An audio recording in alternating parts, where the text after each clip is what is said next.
You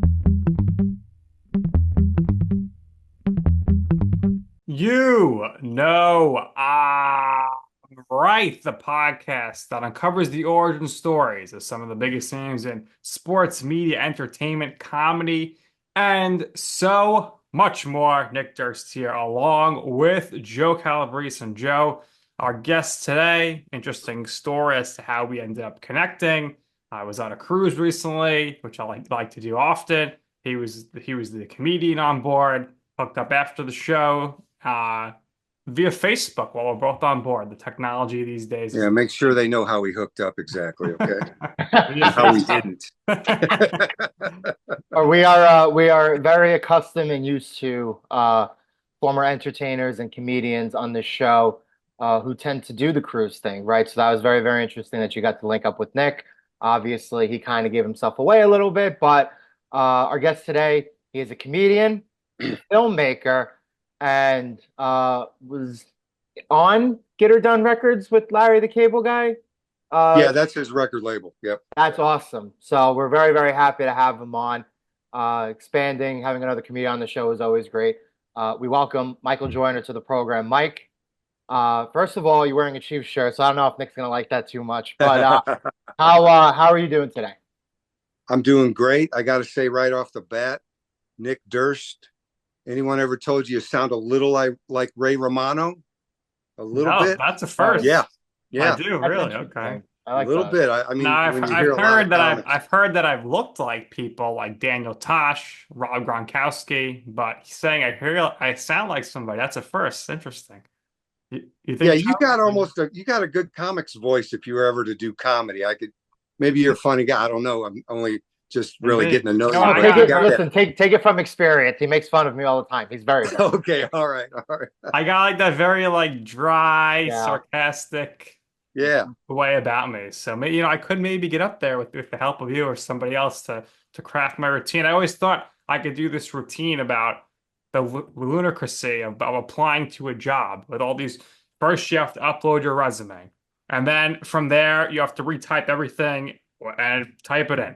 And then you get to the point where they ask you all these questions about my race, my sexual preferences, and my gender laws, and my military status. And underneath it, it says these are optional questions. And if you go to skip it, you can't skip it because it says they're mandatory. It just drives me crazy. So that's what my whole routine would be about. I'd be going towards, I guess, people who got let go from their job, which happens all the time. Maybe I'll do a college tour, people applying for the internships. What do you think, Joe? You think that could play? Yeah, I think so. What do you think, Mike? I tell him he looks like a comedian. He's already writing his first 10 minutes. So that's impressive. I gotta learn how to deal with the hecklers, but because we're from New York here. You're a Midwest guy. You grew up in Gary, Indiana. What can Yeah. you tell us about Gary? All I know is that's where the Jacksons grew up from. Beyond that, not a clue about Gary, Indiana. What can you tell us about the place? Well, I don't know if you heard my joke about Gary, how it's so crime ridden. When we went to school, the teacher would say, "What comes at the end of a sentence?" And we were like, "Parole." But it's truly, I love my hometown, and this isn't a joke. I love my hometown. Here's the thing about Gary. I tell people I'm from Chicago because you're 30 minutes outside of Chicago. So I'm not trying to, deceive anybody, but most people in Northwest Indiana, which we call the region, because we're region rats. Everybody works at the mill. A mill is a mill rat. Long story, but everybody there, we root for Chicago teams. We never root for Indianapolis. We never root for Indiana teams, and we're more like Chicago people. So I just tell people Chicago. If I get to know the person more, I'll say, well, actually, Gary. But steel mills, a lot of crime. But the interesting thing about Gary, Indiana, if you look at it on a map, it's right up there by Lake Michigan, just like Chicago. And there is a lot of crime, a lot of ghetto, a lot of poverty. But there's one area called Miller Beach that when you go there, it looks like you're in California. It's on the beach. You look across the lake, there's the skyline of Chicago. Rich folks from Chicago have condos there, and it's a total different atmosphere. So people would never guess that's Gary. That's actually Gary. So That's where I hang out when I go home. Miller Beach. I actually have been to Chicago and Lake Michigan before. Oh, you have? Okay. Yeah, it's very, very nice on the lake. Now, let me ask you a question. South Bend isn't too far from over there, right? Got to be what, 45 minutes, maybe a little less. So It is. is that Notre Dame country over there, or are you guys, Indiana, or does it bleed over? And are Northwestern. you guys like Illinois or Northwestern people? No, when it comes to college, we're Notre Dame all the way, Okay, or that's what I figured. Bloomington, Indiana University. But yeah, and interesting little thing right there is where the time changes. So you lose an hour and you gain an hour coming back. It's right there on that line in South Bend. But you're right, about 45 minutes away. That's it. See, Valparaiso, Portage, Oh. Chesterton. Joe, you know your geography a bit. my quick no Michigan story is that years ago I dated a girl long distance who was from Grand Rapids. Believe it or not, Grand Rapids, which is kind of like similar on the borderline, but it's on the eastern side. So it's like even if I was in Grand Rapids, I was still in the Eastern time zone. So the Yeah, sun didn't go down there until 9:30. And here in New York, it's like the latest it'll go down is like quarter to nine, like right up to like 9 o'clock. Not quite, but it's like when it's approaching 10 o'clock and the sun's still out over there and you're all the way like it's definitely like it takes a little bit to get used to for sure. One last question about Gary. So it's still like very industrial over there, kind of like one of those old school Rust Belt cities, like a Pittsburgh, like a Detroit, like a Cleveland. exactly like Pittsburgh. When I went to school, late 70s, early 80s, you just people say, "What are you doing after you graduate?" You can get a job at the mill. You say, "I'm going to do a couple years at the mill and then go to college." You always got a job. Nowadays, it's everyone's hoping to get a job at the mill. Things have really changed, but yeah, total mill city. There's people who have been there. I know people who've been there since high school and until the day they retired. Like they put their So life into it. yeah, But you did not. You pursued a career in comedy, right? So talk about performing in a talent show at your church in Valparaiso, Indiana, in 1991, and ultimately, how did that give you the drive to kind of pursue this path, something that you could ultimately do later on? it's funny because I lived in Hollywood, 86 to 88 for the first time I went to Hollywood as a single man. I was working as a um, extra mostly. I got a job as Bruce Willis's photo double. That was a good job. But then I came back home to Indiana where my mom and family was and started going to her church playing. They needed a drummer and they knew me as a cut up. I was doing theater there in Valparaiso, which is a great theater. I was doing all comedies. I've always been known as a cut up, and the youth pastor begged me to do comedy at their talent show. I said, no, I'm not a stand up comedian. I finally gave in. And man, when that bug hits you, when you get laugh, and churches are easy to make laugh, by the way, but when that bug hits you, especially if it's meant to be, you're hooked. And so back then, there was only a handful of comedians compared to today, and even less who called themselves clean. So I was getting work right off the bat, and it just built up until I met my wife, Kansas City, Missouri, got married to her, and started doing it full time. But I look back and go, man, I wish I would have been working harder.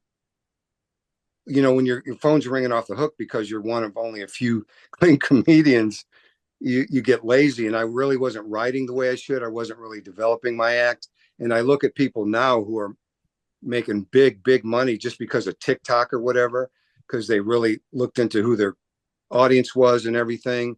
And I'm kind of getting a late start on that, but that's really the way to do it. Every comedian's goal is to get to where people pay to see you, not just a comedy night. And oh, by the way, it's Michael Joyner. They're paying to see you like Larry the Cable Guy or, name a million other guys. So that's my goal, to at least get to where I know if I go to a town, I'm going to get 500 people paying $25 to see me. So you mentioned moving to Hollywood the first time, then you end up back in Hollywood for a longer period of time in the early 2000s. So what was it like for you going from, the Midwest out there to the West Coast? I would say maybe you're a fish out of the water, but everybody's moving out there and into Yeah. Hollywood from all over the country. So it's really like a melting pot. But what was your experience like out there in crazy land in Hollywood? There's first of all, if I had to pick comedy or acting, I would choose acting in a heartbeat. I've always wanted to be an actor from since I was a little kid. I've always something about Hollywood just makes my heart skip a beat. So when I went out there, I was so excited. I immediately started studying with some big Kevin Spacey's acting coach. His name is John Swanbeck. I started private coaching with him and soon learned that I didn't know anything. As a matter of fact, whatever the stuff I was taught was wrong. So I started learning the secrets of the big dogs and this and that. And after a couple of years, I started getting auditions, and then I started getting roles. And then, 2008 came when the economy went kaput. And so I moved my family back to Kansas City, much to my disheartened, my dismay. And I get a call from a production company in Memphis wants me for the lead role based on my acting reel for a movie called The Grace Card. And because it was a faith-based film, I told them no, thank you, because what I've seen of faith-based films, they were just bad. Nothing against the message, but they were terrible. But I found out that Howie Klossner, who wrote Space Cowboys, wrote this script. So I gave it another look, and they said they got Lou Gossett Jr. involved. So I gave him my price, and I did the movie. Turned out great for that budget. And from there, I started working actually more from Kansas City, Missouri, on all kinds of independent and lower budget films, but some of them went to theaters, some went to DVD. But from there, that's when I said, I'm going to make my own movies. I think I can do as good as most of the people who've hired me. So that's the short version. But it's funny how these days, as you can probably guess, you don't have to be in Hollywood or New York City to make movies. Nevertheless, I feel as an actor, you need to have studied on either the East or West Coast, because even the stuff I've taught others in the Midwest, I've shared with other actors, they never heard of this stuff. And it's like, it's just the stuff the big boys know, Emmy winners, Oscar winners, little secrets about what, effective acting. So I'm eager to get my own stuff out there and see how I do. Is there anything that you can share that's not protected by an NDA? Yeah, I have a movie I might called as well Rubber ask, Bull- right?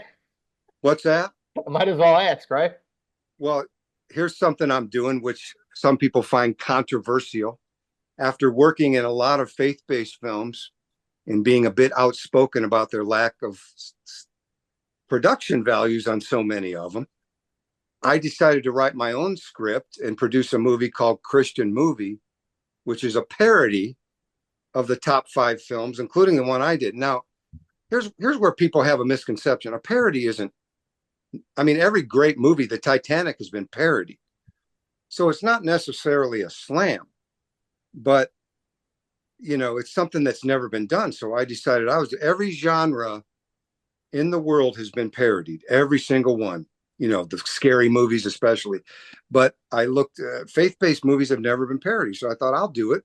I won't be hostile, but I am also not going to hold any punches. But I have a pitch trailer. Do you know what a pitch trailer is? Like a teaser, like two minutes. Yeah. Yeah. Back in the day, you would sit down and you would pitch just vocally. You would pitch a movie or an idea. These days, people make a trailer before the movie exists. The trailer giving you an idea of the highlights. So I made a pitch trailer called Christian Movie, and 90% of the people that saw it, Christians especially, said, "Oh, somebody needs to make this. This is a great idea." So, and I could send that to you if you want to share that with you. But I own christianmovieparody.com. That has all the info. And so I'm going to get that one made. And hopefully, I don't expect to make a lot of money out of it, but it'll give people an idea of who I am as a filmmaker, as a comedian mind, and, someone who kind of thinks outside the box, I guess, and isn't afraid to go there. You know what I mean? Yeah, the industry has changed throughout the years. Now there's more outlets than ever before, Oh especially yeah. if you want to get short form video content or even like snippets and trailers out there. Let's talk about uh, different forms of acting, right? Talk about the audition process, obviously, as well, uh, going in and the differences kind of between acting in a TV commercial or something lower level as opposed to securing more of a major role in a film. And again, it doesn't have to be like the lead in a film. It just maybe a secondary role or something. So what are the differences in the auditioning and then between TV and film? Well, here's the difference. Let me try to give you the Cliff's version because first of all, there's the union, Screen Actors Guild, which merged now with AFTRA, the American Federation of TV and Radio. So they're both merged together as one now. Um, on a daily basis, franchised agents in Hollywood, New York, Chicago, wherever, get what's called a breakdown sheet of all the roles Hollywood is casting. Only agents are allowed to look at that. That's not for regular folks, actors to look at. So that's right there. That's why you need an agent, which is very hard to get. Once you get the agent, then that agent can submit you for roles. So let's say there's a movie, Die Hard 5. All right. And The Rock is playing the new Bruce Willis role, whatever. Okay. So the roles that are available are submitted by way of the breakdowns. We're looking for this type of person, for this type of person, looking for they'll say a name actor. That doesn't mean need to be somebody you or I know, but the industry knows, or a recognized face. Looking for a recognizable face for this. That means my agent better not submit Michael Joyner because I'm not a recognizable face. He'll get in trouble. So he submits. So every agent submits. Out of that, they pick 50. They have an audition. They break that down to 15, down to 5, down to 2, down to. Here's the thing: the big roles are already cast before that even goes out. When when they get the Rock for a movie, whoever represents the Rock, which is probably Creative Artist Agency, one of the top 3, their deal goes like this: oh, you want the Rock to do it for 2 million less? In that case, you got to book these other 5 roles through us. Yeah. And so now your big roles are already cast. And they all have to So, be recognizable names as well, correct? So it's oh, like of if course, an yeah, actor they will be. foregoes portion of their salary, the idea is that we get bigger names on to make this bigger than what it was originally going to be, right? Yeah, they say, look, if you want the Rock for this role for 2 million less than we use, then this role has to go to our new guy that we're pushing. That's probably just got off a TV show. He's not somebody new that has no credits, but this part will go to this, or either they might just say cast it through us, only through us. So they've already made that deal, and then whatever is left is what goes to breakdowns. It's like you might get a role that's 3 scenes, 5 scenes, 4, and then the same as with TV. You may not notice that you guys are younger than me, but back when I was your age, big stars wouldn't think of doing TV. Nope. They would never. No. And now it's different. Now they want to do Oh, they're TV. taking that in commercials. That's right. Yeah. Longer So the it's movie, really hard.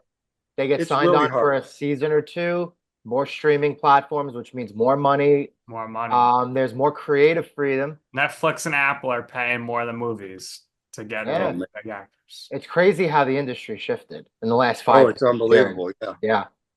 Let's talk It's good about and it's bad. It's good and it's bad. There's good stuff, and then it's good for the you know, unknown filmmaker like myself. You can get out there and you can get somewhat of a. Here's the thing: if you have a good movie, one thing I've learned, if you got a good product, that being you, either as an actor, filmmaker, editor, anything, Hollywood will notice. When I say Hollywood, I mean the industry. That could mean New York as well. They will notice you eventually. And there's a guy who is now, the guy who makes the Maxine movies, Maxxine. Is that what it's called, Maxine? vaccine. I followed that guy from when he had an independent film that he edited, cast, did the DP work, and I followed him from way back then, about 15 years ago. And then he made another horror film that had a little bit of a name. And then the next thing you know, boom, he's now a known film director. So they noticed him way back when I noticed. You know, they'll notice you if you're good. They're looking for new talent. Uh, they'll also notice you if you suck. Mm-hmm. The bad thing about that is some people suck, like the two girl, and they're putting her out there like she's a friggin' celebrity. Do you know what I'm talking about? Yeah. I'm glad you don't. I know who you're talking about. Joe Yeah, we does. She know. made one stupid joke. I mean, one. And now she's, what was that big fight that just happened? She was in the ring. I mean, in the front row watching that fight. As you know, Hollywood will push you out there if they think they can make money off you, no matter what made you famous. So that's the side I hate. But that's Doesn't the always take but actual talent. talent is what keeps you there. That's the thing. There you go. This girl's Actual got no talent will talent. keep you there. She's a great viral moment. She'll have another 10, 15 minutes of 15 fame minutes, or right? so, and that's about it. Let's Mm-hmm. talk about your film company, right? So you created your own film company in 2013. Is it Esther Pictures? Esther Pictures, Esther yes. Pictures. So talk to us about the foundational work it takes to create a film company, because not only do you need to secure funding, you need equipment, you need the right people around you in order to help get these ideas off the ground, right? So how did your previous experience play into the fact that you wanted to start your own film company? And just talk to us about the nuts and bolts and what goes into the infrastructure of actually getting up like a production company, whether it's TV or film, off the ground. Well, again, these days you can learn a lot from YouTube and stuff, the ins and outs, but there's nothing like experience. When I worked as an actor on every film, I really paid attention to the production part of it. I asked a lot of questions, the do's and don'ts, and every creative person, for the most part, hates the part of raising the money. Mm-hmm. You just hate the business end altogether. You want to just make your movies. But you have to learn it if you're a new filmmaker, and that is the hardest part. And it has to be done professionally. I mean, you're asking people for a lot of money, so the paperwork and the terminology, the way you present yourself, everything has got to be done perfectly. Or these folks will say, "I'm not giving my money to this person, no matter how creative or cool his project is." So you have to learn that aspect of it. I'm looking at, I don't know, about 10 or 20 books over here right now, producer to producer, film production, even film producing for dummies. I mean, you have to learn that stuff. It's what we all hate as creative people, but it is, like, you probably heard this saying before, it is show business, and 99% of it is going to be business. So you have to have the talent one way or the other. But I also notice there's a lot of people out there whose talent level is maybe right here, yet because they're such savvy business people, they got in, they got Mm-hmm. their foot in, and now they're making movies that may not be Quentin Tarantino, but they're doing what they love to do because they learned the business end. Now, it's good if you can get someone like that on your team and to just handle that whole part of it. But you still want to understand as much of it as a director, DP, whatever you do. If you're making your movies, you want to understand as much of that as you can. They're going to have questions. If I was to ask you for 100 grand, you would have questions before I would put that money in the bank. You wouldn't just go, "Oh, that looks really interesting. Here you go." You'd want to know, where's the money going? When do I get mine back if I make money? You'd want to know, who's in it. Are you sure? Who else is in the cast? Who's in the crew? Where's it being shot? When's it being shot? When do you expect it to be done? And do you have any distributors and that are interested? The good thing about that, though, there's a lot of people who have spent their money, who are rich, and they spent their money on other things that are, they maybe make them a little money, real estate, but filmmaking is just, it makes your heart skip a beat. Okay. There's nothing like being on a movie set. So you can also sell it by way of the excitement of investing in a movie too, for some of these folks. And it is exciting. I've never been on, I can be on a student film. I just excited about it, you know? Well, let's talk about something you weren't too excited about at first, and that was moving to Kansas City. Oh, I thought you were going to talk about marriage. Oh, my bad. No, You I'm moved kidding. there because of your marriage, but you traveled throughout the country to do shows and stuff. So, I mean, is it true? Is the best barbecue food really in Kansas City? Um, it'll, here's the thing. You know how there's New York City pizza and Chicago pizza, and they're totally different, Yeah. but they're just as good. You can't, I mean, deep dish and a Hmm. slice from New York City, you can't really compare Can't them. compare. Two different things. Same with Kansas City barbecue and Texas. Texas is the whole state. Kansas City is just Kansas City. Yeah. Now, I was just in Nashville, I was just in Tennessee. They got some good stuff, but I'll still put Kansas City up there in Texas, and they're different. So, but if you want, for the sake of argument, yeah, I can tell you the top three places to go, and you don't need anywhere else to go if you're ever here.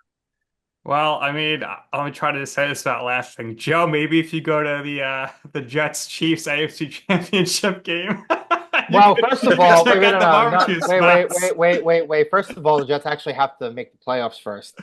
But this is actually good, Mike, because Nick and I have a mutual friend, believe it or not, who is a Buccaneers fan who is looking to make the trip out there when the Bucks play the Chiefs at Arrowhead this year. I believe it's in November at some time. So he's kind of crazy. He's traveled to Buffalo before to watch Funny them guy. play. He's traveled to Florida to see them watch. So he's all in on this because it's about the experience of being there at Arrowhead, which is one of the best stadiums in all the country.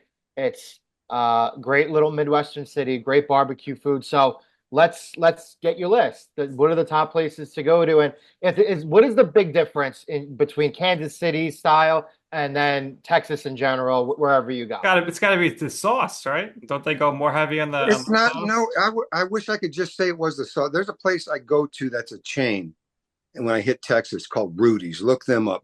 Heard of them. They also have some things they make. A pit. What is it? A jalapeno wrapped in cream cheese and bacon and something else. They make that in Texas. They don't make it out here. And their brisket is so tender in Texas. I don't know why they can't necessarily get that here. Now, our ribs, however, there's Kansas City Joe's was voted best in the world several years in a row. Kansas City Joe's is our number one place, but there's also a place called Slaps that I'll go to. And then Arthur Bryant's is a little hole in the wall in downtown Kansas City in an area, for the most part, you don't want to go there at night. Nevertheless, the folks there are just the most wonderful. There's this personality, you love standing in line at this place. So, and what's great about it is all three of them. I can close my eyes and tell you what's what. They're all Mhm. different. In that case, it is the sauce, probably more than likely. It's the sauce. But and then there's a few here and there scattered throughout. You're not going to go wrong. But you know how in New York City, though, you're not going to go wrong with the pizza for the most part. But you want to make sure you look at the reviews for the Kansas City ribs if you want to go home with that you really experienced Mhm. Kansas City style ribs. Good to know. Good to know. Um, Yeah. if I ever make the trip to Kansas City, the first thing I'll be doing is definitely go over some barbecue Make sure you get in touch ribs. with me, man. I'll tell you when to go, what time to go. There's, which one's the best one. I mean, what to order, what to get me. I'll tell you all that. That's good. It's funny.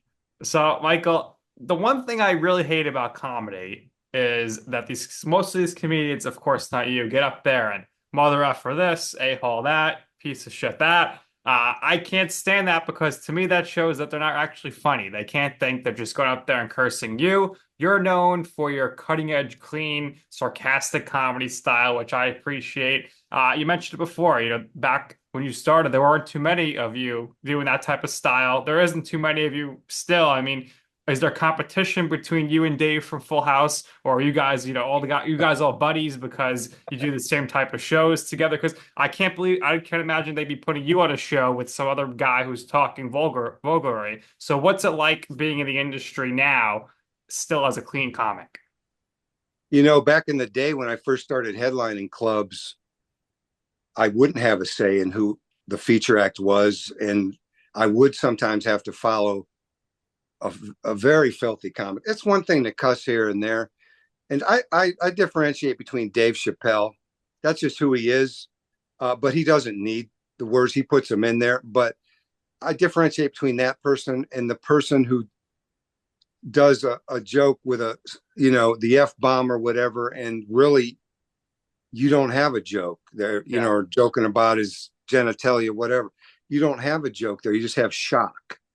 So the good news is a place in Utah, I don't know if you're familiar, called Dry Bar, has really elevated has put the focus on clean comedy so much that even comics who aren't clean are to try to get on that show. They're doing a clean set.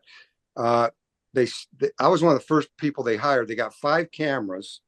They put you in this comedy club over there in Provo. It's always jam packed. They tape the show, and it's become like even Comedy Dynamics, Emmy award winning Comedy Dynamics, has kind of partnered with them. So if you look up Dry Bar, what I like about Dry Bar is it's also, sometimes clean can be hokey, hee haw, Branson stuff, but it's also clever. So they're not just getting comics who are just clean, but not very funny. They're getting clever, clean comedy, maybe PG-13 now and then, but there's no unnecessary stuff in it. And Dry Bar Comedy, I would look them up. So I was one of the first to do them, and since I did that show, my views and everything and listening audience on Spotify has really gone sky high. So they helped a lot. Of course, Larry the Cable Guy's Get Her Done Records helped a lot when I signed with him, and I did my first album with him a couple years ago in Omaha. So, I try to be edgy. What I like to do is, because they ask me to do an adult show on these ships, and I say, look, I don't have a show where I'm cussing, but I'll give them what they want. What they really want is sarcasm. They want hard hitting. Yeah. So oftentimes when I do my show, it's not until I'm done where people will go, I didn't even realize that you didn't cuss or nothing, but you made us laugh. So, that I believe you can please a wider array of people if you be edgy, but keep it clean for the people who want it clean, keep it edgy for the folks who are, comedy club clientele. So you mentioned before people approaching you, Larry the Cable Guy, he approached you about the record deal? He messaged me on Twitter, and I thought, this is one of my friends pranking me. Right. But then I realized he's got, back then, if you had the blue check, yeah, it mattered. It actually mattered. Like it mattered. Yeah. Not like the one I pay $100 a month for. But so he gave me the number. I called him up. He was really humble too. He's like, hey man, I don't know if you're signed with anybody, but I've been looking to add some cleaner comedians on my label. If you're interested, why don't you give me a call? So I called him up, and I was just starstruck. And we talked to this day. I'll text him back and forth a joke idea or something. But so he signed me and another friend of mine, and we went to a year later, we went to the Funny Bone in Omaha and taped our set. And then the guys from Comedy Dynamics edited it really quick, and it was really great. So yeah, things really went somewhere when I started dropping his name. Of course. Now, right. There are a lot more of outlets, right? With the streaming services, and there have always been shows like America's Got Talent. So have you ever considered going on a competition show, or has anybody ever approached you to do something for a show on a streaming network or anything like that? Yeah, I did. And let me tell you, these shows, the producers are deciding who's who. Absolutely. Yeah. I, let me give you an idea. And this isn't a talent show, but this was something. Remember Gene Simmons' show? What was Yes. it called? From Kiss. Gene Simmons Yeah, had a no, show. I don't remember the name of the show, but I do remember his show. Well, I auditioned when I lived in Hollywood to be his next door neighbor who gets angry because his band is practicing too loud. Yeah, and I guess they didn't like. They I am the audition was improvising, and I remember having the producers guys kind of covering their mouth and laughing because what I was saying something to the effect of, "Have you even had a hit album in the last 20 years?" I was just really hard hitting, and I think it was a little too much for them. So I didn't get the $50 gig Hmm. back in 19, what was that? No, that was 2004, actually. But they're even the ones that are as real as can be. The producers are manipulating things. It's no accident that you get, a person from this area, a person from this. They want their audience to be wide. Yeah. So it's not necessarily the best. It's the best within the who they want to cast. Right. They're So I mean, playing, they they want want to play based off, political climate there outside. you That's go. how they'll There you go. determine the winner during casting process. Right. So, you know, I don't give them much credit. Not to mention this part of it. I had a friend who uh did you see the guy with the talking dog who became very popular about 10 years ago? His talking, I mean, he put a thing over his dog's mouth and he was a ventriloquist, right? Irving, Irving the talking dog. Anyway, he told me when I visited with him in Branson, he said they own you. Hmm. They own you. So he somehow got his lawyer to get him out of this contract that wanted him to tour and get paid less than 1/5 of what he usually gets paid, but tour in the name of America's Got Talent America's Got Talent, right? and Comedy. I think you heard Dave Chappelle that big rant talking about how Comedy Central owned him for years. So I walked away. yeah, And then they finally gave him enough money where he was like, screw it, you're gonna pay me this much, I'm coming back. yeah, there you He go. walked So away. That's what you gotta do sometimes. proud of him for doing that. We need more people like that. Cat Williams, I like that. Cat Williams is Yep. speaking out, man, about Speaks his stuff. mind. Speaks his mind. The dude's a genius. He's got an IQ of like 100 Yeah. something. He was always So, great in Wild and Out. yeah, Like in the canon, yeah. but Hollywood needs a little bit of. I mean, they're gonna, they get too presumptuous about that they, own everything about you if they sign you to anything. So they need a little bit of a wake up call. But that's what goes on at those reality shows anyway. We mentioned at the top, I saw you on a cruise recently. When did you start working on cruise ships? Which cruise lines have you been on? And what are your favorite places you've gotten to visit thanks to performing on a cruise ship? Well, by the way, this is funny. I know you kind of shrugged this off when I told you, but that week you came, I'd been doing cruise ships again for 2 years, killing like nobody's business. Yeah, That week tough you crowd. came it happens to comedians no matter how was just man, I had to work at those with those audiences. Well, There I was a gotta tell you, couple of Michael, moments. I don't know how much you did to walk around the ship, but it was a very international crowd. Oh, that's the problem too. You get folks who show up and they think it might be uh, what do you call that? Where someone else is gonna show, it's in English, so they think maybe it's gonna be Translate. someone showing it in their language, and it's not. Or you get folks who maybe know it's in English, but they still are not relating. They don't Yeah, have Sam's Club where they live. They right. don't have, the same type of. So yeah, I like English speaking people, Canadians. UK is always a great crowd. I've surprisingly got a lot of Ireland, and I've surprisingly got Asian folks who've lived here, and they understand are great. But if you're not Americanized to the big extent, there's going to Right. be a dead space. But the following week, I had some of the best shows of my life. Same ship you stayed The on? same ship. It's Yeah, amazing. you never It's know. amazing. So, but what have I? when I first started doing ships, I was very excited, like you are, and I went to South America. Um, yeah, mostly South America. I saw, uh, what it, what's the thing Panama that opened? Canal. Yeah, Panama Canal. Thank God, I would have never thought.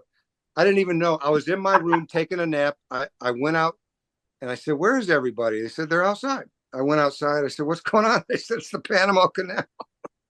I my agent gives me the info on getting to the ship and getting That's it. off, You and don't know that's where to it. go. You don't know where you're going, right? Yeah, I I've usually learned how do to it, look it usually up. doing like back 2 weeks in a row, typically. Is that how it works? No, actually, the MSC, which you saw me on, is the only ship I'll do 7 days on in a row. Okay. The good news, it's only in the Caribbean, so I fly home quick, I get there quick.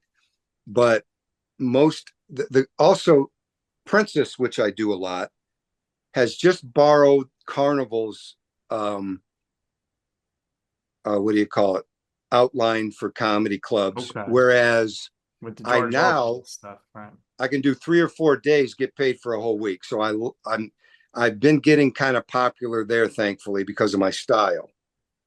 I got that comedy club style, so that worked out good for me. And I'm doing a lot more of the 3 4 days, and because I got to admit, I just like to be home.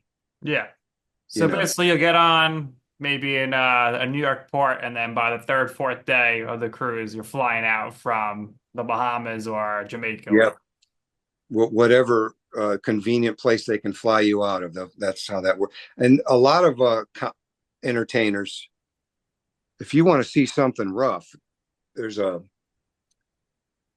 actually you can't get in. There's a private Facebook page for just cruise ship entertainers where we rant or ask Hmm. questions. I read that stuff. I can't. Some of these guys are in Turkey. They're saying stuff like, "Hey, how do you guys get to the ship? Do you get a taxi? What kind of Yeah. taxi's good?" And I'm thinking, man, Right. thank God my agent isn't booking me in Turkey. I'd have to say Be rough no, to go thank you. just to Feels fly really there. rough. One friend of mine got stuck in China once. He's laughing about it now, but he told me how he got How stuck. is the audience? How do you relate to them? So anyway, yeah, it can be rough at times, and then there's times when it just goes really smooth. And I'm guessing are you spending most of your meals at the buffet, or you're sitting down dining with some strangers? You know what? I like to take my food back to my room. I get on my laptop. Once in a while, I'll sit there and look out the window. One thing about Princess, it's all old folks, and I have to try to disguise myself so someone doesn't tell me a 20-minute joke that I've already heard. I guess that sounds like a terrible complaint, but it's like, man, I can't even, as I So you consider go for myself. you MSC, you're doing a show for like 5-year-olds, and next week you're a Yeah. princess for 95-year-olds. That's how It's he's got to keep funny it because clean. yeah, He's that's got to it, keep man. it You got to clean. really adapt. You got to really Right. adapt. So yeah. I gotta say, the last show you did, the adult one, you made that kid in the front row's night when you brought him up with the girl Landon. You Oh, did you were at that one? Oh, good. the Yeah, that was pretty. mimicking. I That was mean, fun. that made his cruise right there. Yeah, I do try to make them. I mean, when you're there, make them happy, make them have fun. And of course, there's things that still clean that I still can't say. You want to hear a joke I can't say on my cruise ship because it might offend. I open with this usually. So the other day, my wife wakes me up, says, "Honey, won't be long now till you hear the pitter patter of little feet." And a week later, she ran off with a midget. No, my agent told me don't do that joke. There might be a midget in the audience. You could be. Well, you're a comedian, so you can get away with saying whatever you want. Well, you would think so, but cruise ships, I man, they bet want to make sure nobody's offended. not to So, give away Michael's act, Joe, but I mean, one of his buddies was calling him, and he was telling him like, "Oh, I just went to the doctor. I got shingles." And Michael said, "Well, why don't you come over and fix my roof?" That was the you best one. remember that? That was a good one. That's good. But That's your good. whole act about like getting old and the snoring and stuff, Oh, you hysterical stuff. remember? That's great. Yeah, I find myself writing more and more stuff about getting old because I relate it to myself, which is how I get away with that. It's not like I'm going to slam all the folks in the audience, but it's surprising the older folks are the ones who really like it. Most of them are good sports. So you gotta do some self-deprecating stuff if you're gonna make fun of other people, you know? Absolutely. Mix it in. Good, clean adult fun. Let me ask you a Yeah. question. Outside of New York, LA, Chicago, the big cities, what are some of your favorite cities just to one, visit in general in the United States, and two, like good crowds, right? Like I hear now that Joe Rogan has moved to Austin, Texas, that's kind Yeah. of blowing up and that's becoming a big city and a lot of people enjoy going there. So what are, from your experience, which is favorite cities that you got to stop by and good, like the best cities that have the best crowds for you? First of all, let me say thanks for asking. You just said, let me ask you a question, and that may remind me I got to tape The Sopranos tonight. Uh, did he not? Did he not just when you play it back? He said he sounded just like what? Let me ask you something. Like Good. one of the Sopranos. Isn't there a Calabrese that was a made There guy? was there, yes, there is. Okay, I'm not There's trying to change the also subject. there's I'm a also big a Calabrese. I think the I guess they appear in season two, I think. Like okay. early season two. It's like one of like the storylines of the episode. Yeah. But Oh yeah, I wow. mean it's a very common, popular last name. You know, we all come from the same place. Right. I love that show, as you could tell. So your question, let me tell you, Lincoln, Nebraska, the Midwest, always great crowds, never fail. But then I've also had really good luck with Florida crowds, which, as you know, a lot of them are from New York City. If you get a, if I get all New York City folks like yourself, no little 5-year-olds, no Karens, whatever, from somewhere else, they love for me to pick on them. Yeah. New York City loves, hey man, pick on. As a matter of fact, when they've seen my show, when they come to the second show, as I walk through, I'll often get, hey man, come mess with us, you know. So a good New York City crowd, you know, like you guys, kind of is always great. That's why a lot of comics tape their stuff in New York City, Seinfeld, the rest of them. But for the most part, I know when I go to Lincoln, Nebraska, or anywhere, Des Moines, that area, I'm going to get a great audience. Because you're relatable to them. Yeah. You Yeah, speak in the same language. everything. They relate to everything. Right. So in your life or your career, what would you say is your you know I'm right moment? What we mean by that is a time or place where you wanted to pursue something, you asked somebody for advice. They said, Michael, don't do that. That's a bad idea. And you were like, you know what? I'm gonna do it anyway. And in the end, you will see why it is that I'm right about this. And I can tell you I told you so. Okay, you're talking about comedy? In your either your In comedy general, career, yeah. your acting career, anything. That's a good one. Let me see.